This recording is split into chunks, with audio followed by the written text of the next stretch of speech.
আসসালামু আলাইকুম রহমতুল্লাহ বারাকাতু। সম্মানিত দর্শক শ্রোতা, আজকে আমরা সূরাতুন নাবার 16 নম্বর আয়াত থেকে 17 নম্বর আয়াত পর্যন্ত শব্দে শব্দে বানান করে রিডিং শিখব।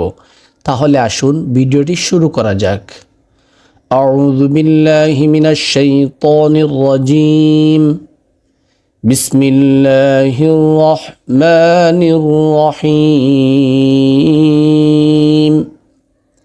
ওয়াও জবর ওয়া, ওয়াও উচ্চারণে নরম হবে। জিম নুন জবর জান, একালি পরিমাণ গুন্না হবে, এটাকে ওয়াজিব গুন্না বলে।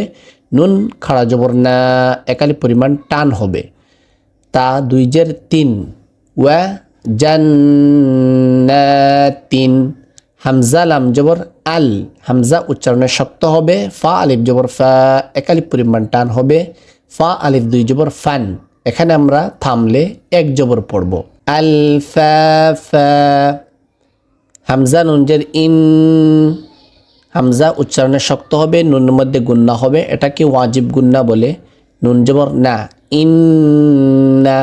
ইয়া ওয়াও জবর ইয়াও, মিম লাম জবর মাল, ইয়াও মাল। ফা সাদ জবর ফস, লাম জের লি।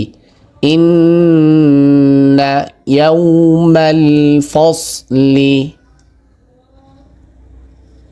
কাফ আলিফ জবর কা, একালি পরিমাণ টান হবে। নুন জবর না, কা না। মিমিয়াজের মি, একালি পরিমাণ টান হবে, কেননা জেরের বামপাশ জজমালা ইয়া মদের হরফ। কফ আলিফ জবর ক, মি ক। তা আলিফ দুই জবর তান, এখানে আমরা থামলে এক জবর পড়ব। মি ক তা। আর যদি না থামি তাহলে মি ক তান, এভাবে পড়তে হবে। সম্মানিত দর্শক শ্রোতা, এতক্ষণ আমরা শব্দে শব্দে বানান করে পড়লাম, এখন আমরা রিডিং পড়ব। তাহলে আসুন শুরু করা যাক। আউযু বিল্লাহি মিনাশ শাইতানির রাজিম। ওয়া জান্নাতিন আলফাফা। ইন্না ইয়াউমাল ফসলি كان ميقاتا صدق الله العظيم।